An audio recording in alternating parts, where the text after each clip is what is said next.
The Department of Justice is dropping an investigation into a frequent target of President Trump's former FBI Deputy Director, Andrew McCabe, who I am currently going to be joined by. And just give us a sense of the reaction of hearing this news. Honestly, Brianna, I don't know if I can give you a sense of it. It is to have this horrific black cloud that's been hanging over me and my family for almost the last 2 years. To have that finally lifted is just an unbelievable. It's a relief that I'm not sure I can really explain to you adequately. It's just a very emotional moment for my whole family.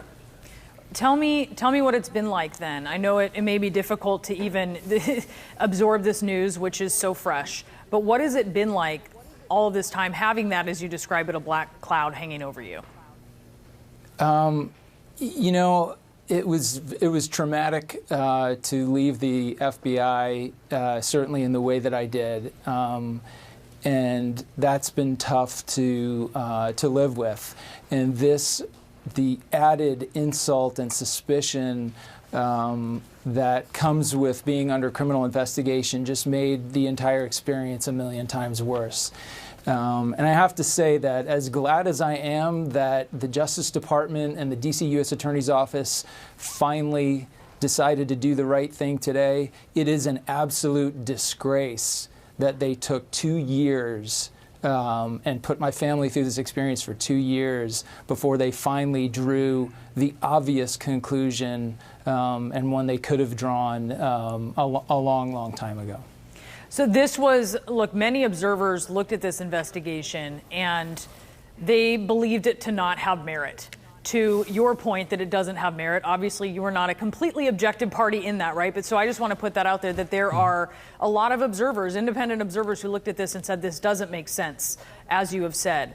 Knowing that, how would you now, how do you describe what happened? Did you feel like this was, especially during a week where we've seen a lot of retribution, does this fit into that category for you?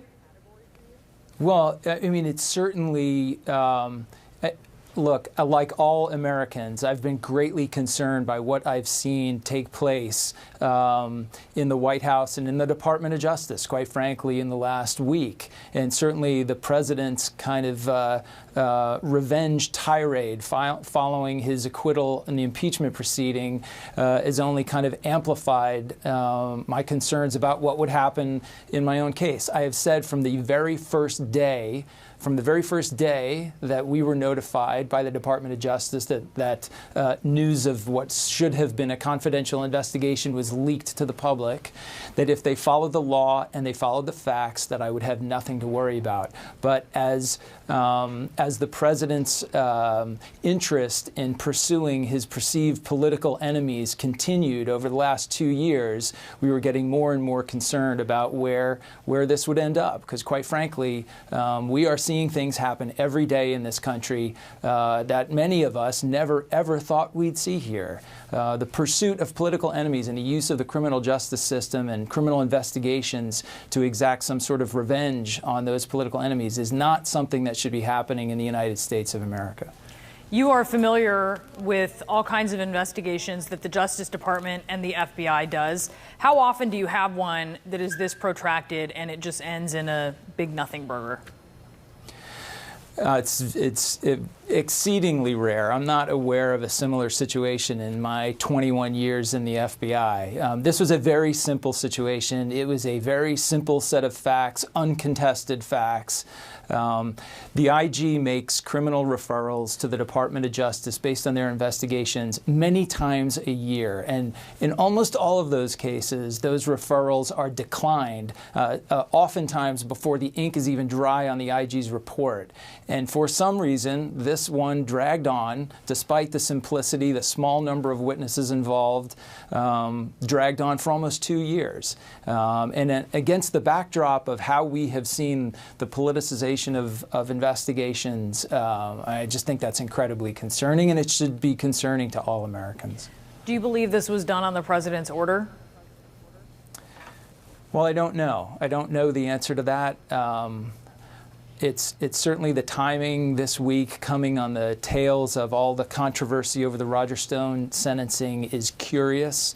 Again, it's a decision that I and my attorneys feel confident that they could have come to a long time ago.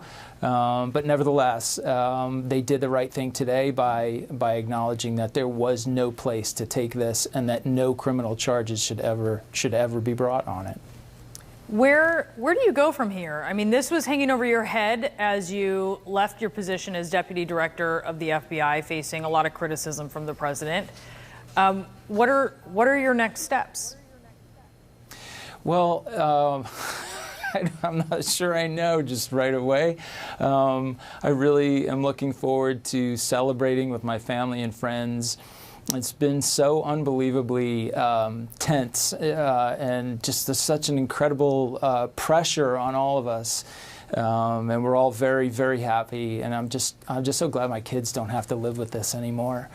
And then beyond that, you know, I am enjoying finally having the opportunity to speak publicly about things that I believe deeply in, about concerns that we all have about our country and the way things are going. And I look forward to continuing doing that work and trying to add to the conversation in the most productive ways that I can. Andrew McCabe, former Deputy Director of the FBI, thank you so much for joining us. Thanks, Brianna. Appreciate it.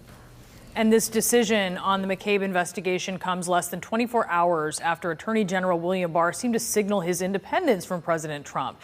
In an interview, Barr said that President Trump's tweets on the Justice Department are troubling for him. He said they make his job impossible.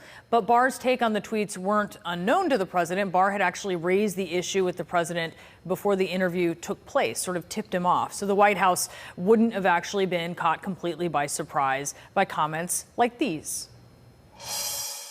The fact that the tweets are out there and correspond to things we're doing at the department sort of give grist to the mill, and that's why I think it's time to stop the tweeting about Department of Justice criminal cases. Tweets made about the department, about our people in the department, our men and women here, about cases pending in the department, and about judges before whom we have cases, make it impossible for me to do my job and to assure the courts and the prosecutors in the department that we're doing our work with integrity. I want to bring in Evan Perez. He's our CNN senior justice correspondent. And, you know, Evan, this interview, he complains about the tweets making it impossible to do his job. He also said, quote, "I don't look at tweets." He also said, quote, "I don't pay attention to tweets," and, quote, "it doesn't affect my decision." Just talk to us about your impression of this interview when you also add it to the McCabe investigation being dropped, which the president is not going to be happy about, even as the president is happy that the Justice Department intervened in a very questionable way to lower the sentencing recommendation for the president's former confidant, Roger Stone.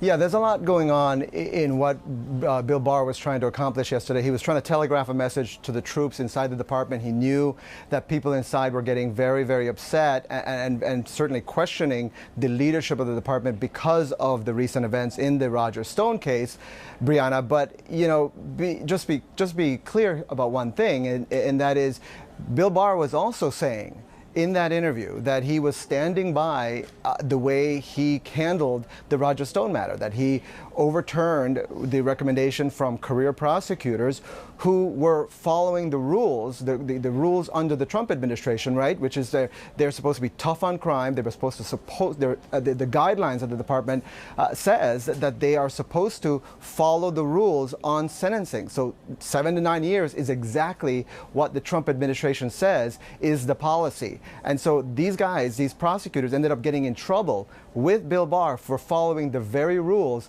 that the department and President Trump say, you know, they want to be tough on crime. You know, the interesting thing is, on Tuesday, the very day that all of this went down, Bill Barr gave a very tough on crime speech to a group of sheriffs who were in town and spoke all of the things about how we have to be very tough on people who are committing crimes. And then, you know, obviously, just a few hours later, says that they want to go lenient on Roger Stone. So that's one of the things that I think has been tough for people inside the department to sort of understand, where are we on this policy? Are we going to be tough, or are we just going to be tough on people not associated with the president? That's been the biggest problem for the Attorney General, and I think that's one of the things he was trying to accomplish in those comments to ABC yesterday.